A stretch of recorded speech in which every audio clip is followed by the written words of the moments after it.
بسم الله الرحمن الرحيم عن جابر رضي الله تعالى عنه قال قال رسول الله صلى الله تعالى عليه وسلم في الحديث أما كان يجد هذا ما يغسل به ثيابه رواہ احمد۔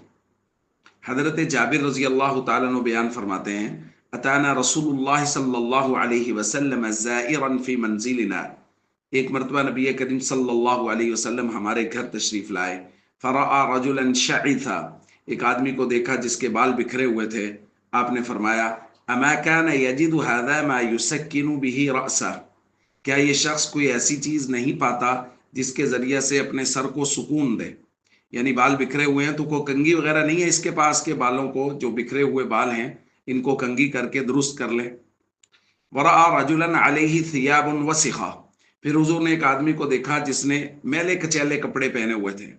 نبی کریم صلی اللہ علیہ وسلم نے بات ارشاد فرمائی جو آج ہم نے عبارت میں پڑھی، اما کان یجد هذا ما یغسل به ثیابه، کیا یہ شخص کوئی ایسی چیز نہیں پاتا جس کے ذریعے سے اپنے کپڑوں کو دھو لے اور صاف ستھرا کر لے۔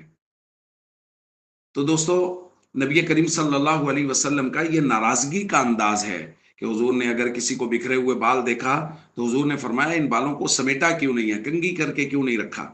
اسی طرح اگر کسی کے کپڑے میلے کچیلے حضور نے دیکھے ہیں تو حضور نے اس پہ ناراضگی کا اظہار کیا ہے کہ کپڑے اجلے اور صاف ستھرے ہونے چاہیے۔ نئے پرانے کا مسئلہ نہیں ہے، لیکن جو لباس پہنا ہوا ہے وہ صاف ستھرا اور اجلا لباس ہونا چاہیے، اور ہمیں ایسا ہی لباس پہننے کی کوشش کرنی چاہیے۔ السلام علیکم ورحمۃ اللہ وبرکاتہ۔